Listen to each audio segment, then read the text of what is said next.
Ball did its job. The follow-up shot is in. Here is Mutu. Lovely finish. Good ball through. Mutu has two. Unlucky Mutu again. Yes. In comes the cross and Mutu. Goal. Oh yes. From Pidgley. And he scores for Chelsea. And he has. This is Mutu outside. Free goal.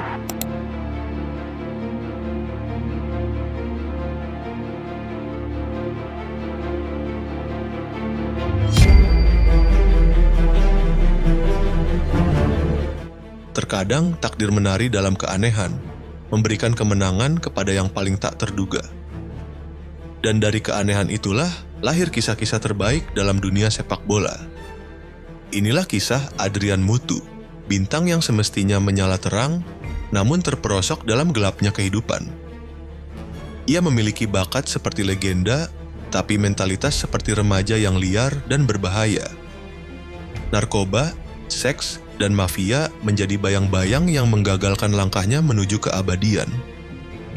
Ia punya segalanya, kekuatan fisik, insting mencetak gol, dribble tajam, dan visi permainan yang luar biasa. Namun, yang tidak ia punya adalah kendali atas iblis dalam dirinya. Bersantailah, karena kisah ini akan membuatmu terperangah. Inilah kisah Dream Mutu, pemain yang tak pernah menjadi legenda.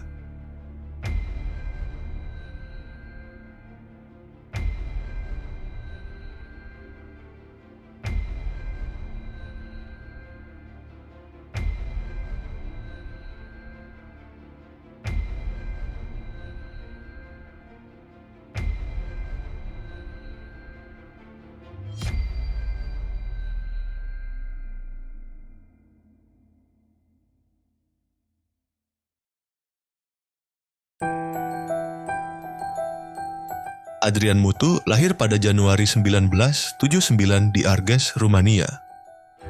Ia bukan lahir dari keluarga sepak bola, melainkan dari pasangan guru yang keras dan penuh harapan besar. Mereka ingin anaknya menjadi ilmuwan.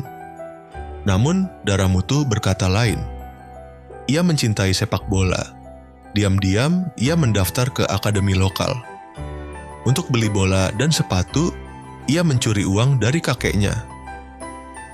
Ketika ketahuan, orang tuanya melarangnya bermain, namun takdir sudah memilihnya jadi pesepak bola. Pelatih Arges Vitesse melihat kilau emas dalam bocah itu. Mereka datang sendiri, membujuk orang tua Mutu untuk memberinya izin. Dan itulah awal dari sebuah kisah yang seharusnya menjadi legenda.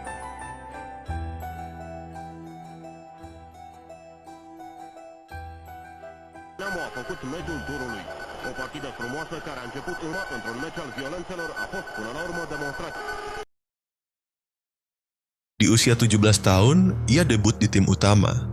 Hanya butuh 2 musim untuk menarik perhatian Dinamo Bukares, klub terbesar di negaranya, yang rela membayar €500.000 untuk bocah ajaib ini.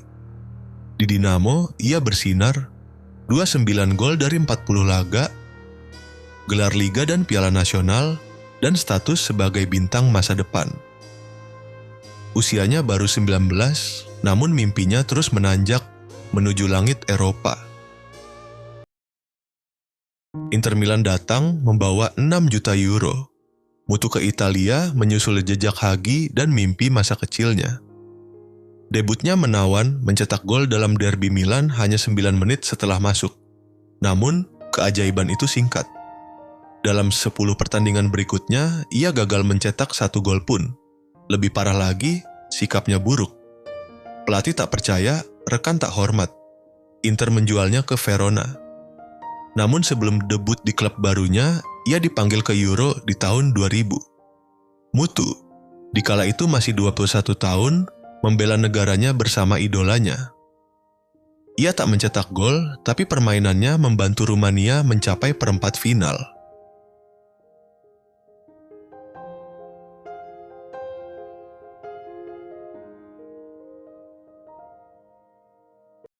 Verona jadi panggung kebangkitan. Europene in ultimi anni Mutu ha lotta azione per conto proprio.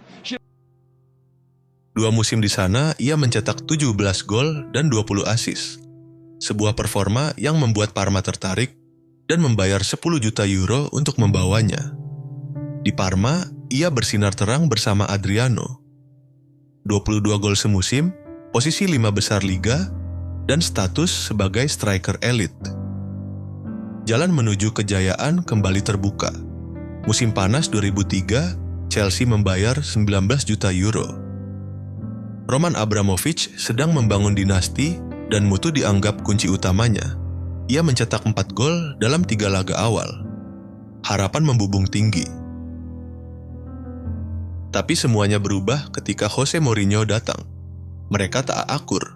Mourinho mencurigainya dan meminta tes doping. Hasilnya, positif kokain. Saya menyesal, tapi saya tidak bisa memutar waktu. Adrian Mutu.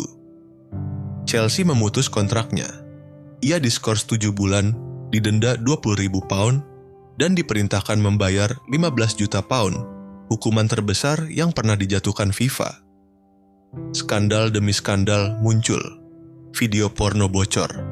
Reputasinya hancur, tapi Juventus memberinya kesempatan kedua. Ia menjawab dengan 11 gol dan gelar liga. Bahkan, ia jadi sahabat dekat Zlatan Ibrahimovic.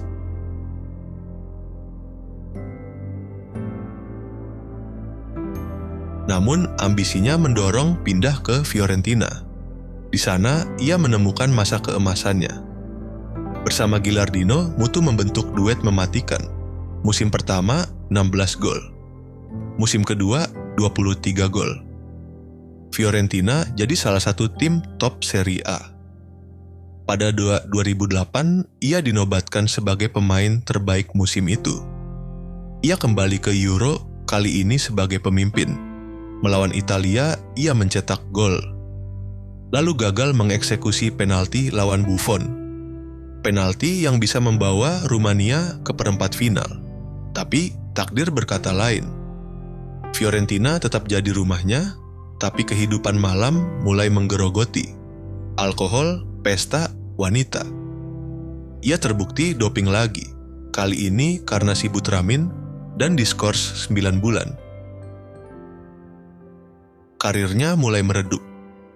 Ia pindah ke Cesena, lalu Ajaccio di Prancis, lalu pulang ke Rumania, dan bahkan sempat bermain di India. Klub demi klub, tapi tak ada lagi yang istimewa. Tahun 2012, ia kembali muncul di berita. Kali ini karena kedekatannya dengan seorang mafia terkenal. Publik kecewa. Mutu lelah menjadi bulanan sorotan. Dan pada 2016, di usia 37 tahun, ia menyatakan gantung sepatu. Ia pensiun sebagai pemain yang gagal memenuhi takdirnya. Padahal dunia pernah melihat kilo emas di dalam dirinya. Dunia melihat Hagi dalam diri saya, tapi saya tak pernah mampu melihat itu dalam cermin. Adrian Mutu. Inilah kisah Adrian Mutu. Bukan tentang kegagalan mencetak gol, tapi kegagalan mengendalikan diri. Ia punya semua, kecuali kedewasaan untuk menjaganya. Sebuah pelajaran pahit bahwa bakat saja tidak cukup. Disiplin, mental, dan pilihan hidup, itulah yang membentuk legenda sejati.